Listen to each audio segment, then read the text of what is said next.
Once upon a time, in the twilight-washed kingdom of Eloan, nestled between misty mountains and glowing rivers, there lived a girl named Elara. She was known by many in her village as Ashen Elara because of the way soot stained her hands and cheeks from working long hours in the fireplace of her stepmother's crumbling estate. Elara's mother, a once revered healer of Eloan, died when Elara was only 5. Her father, a gentle scholar with dreams of uncovering forgotten magic, remarried a woman named Lady Virelda, whose beauty veiled her ravenous heart. When her father vanished on an expedition to the Forbidden Forests, Lady Virelda declared him dead and claimed the estate as her own. She reduced Elara to a servant in her own home. Her stepsisters, Myrna and Cressida, were nothing like the glittering daughters of stories. Though they adorned themselves with silk and pearls, their hearts were bitter and spoiled. They mocked Elara's quiet strength and the strange, silvery birthmark that curled over her collarbone like a crescent moon. But Elara did not hate them. She found solace in starlight, in whispered winds through the trees, and in the small magic she kept hidden, a flame that danced in her palm, a whisper that could coax flowers to bloom in winter.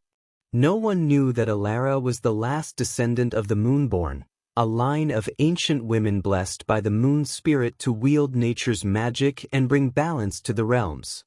Across the realm, in the glittering city of Valanthria, King Alric the Wise declared that his only son, Prince Kaelen, must choose a bride by the winter solstice.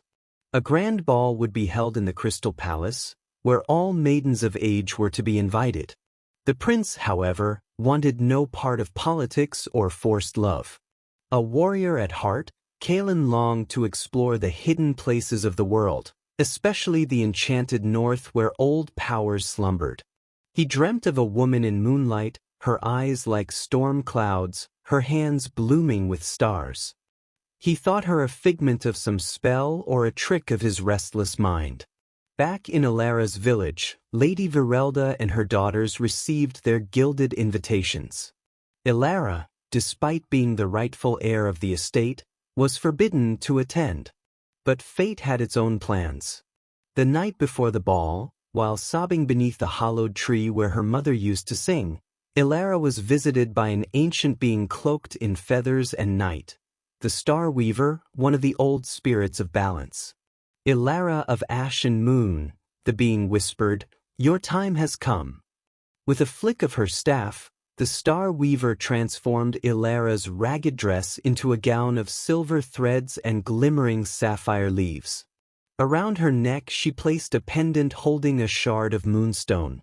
Her slippers were not glass, but woven starlight, soft and silent as breath. "You have until the final moonbeam fades," the Star Weaver warned. "For when the night wanes, your hidden truth must be known." And just like that, Elara was carried to the Crystal Palace on a wind chariot of spectral wolves. The palace shimmered with floating chandeliers and walls of enchanted mirrors.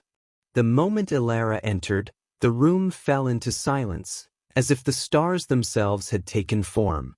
Prince Kaelen, wearing dark blues and silver-threaded armor, was struck speechless. They danced, and when their hands touched, both felt a strange, ancient pulse, as if they had known each other in another life. They spoke of forgotten legends, hidden dreams, and the feeling of never belonging.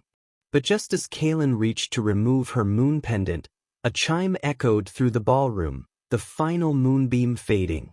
Elara gasped and fled, her magic unraveling. She leapt from the palace steps, leaving behind one glimmering slipper of light. Kaelen chased after her, but found only that slipper, humming softly with ancient magic. Elara returned home breathless, her heart aching, her slipperless foot bruised. Lady Virelda discovered the pendant tucked into her dress and recognized it, the very mark of the Moonborn she had once betrayed. For Lady Virelda was once a Moonborn herself, banished and cursed for trying to steal the powers of the Star Weaver. Elara's birth had reignited that curse. In a fit of rage, she locked Elara in the attic and summoned the shadow alchemists, dark magicians who fed on moonborn power. Meanwhile, Prince Kaelen, obsessed with finding the mysterious maiden, began searching the kingdom, not with proclamations, but with his own hands, using the moonlight slipper to track magic.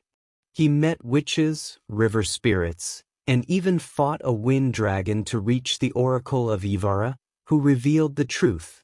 To find your moon-touched love, you must awaken the celestial forge, hidden in the heart of the hollow mountain.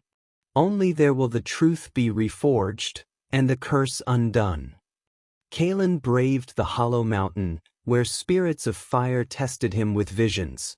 His fear of being a puppet prince, of losing Elara, of being too late.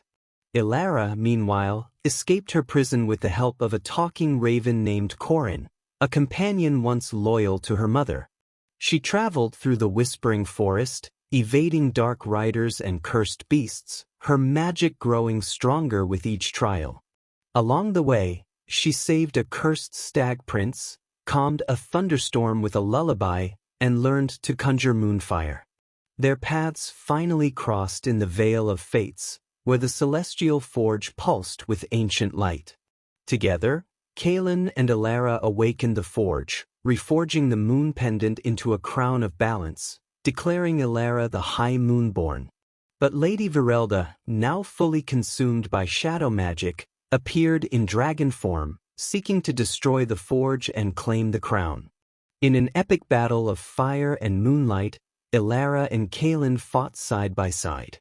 With a kiss of true unity and the crown pulsing with harmony, Elara cast a final spell, restoring balance and turning Virelda into starlight, free at last from her pain.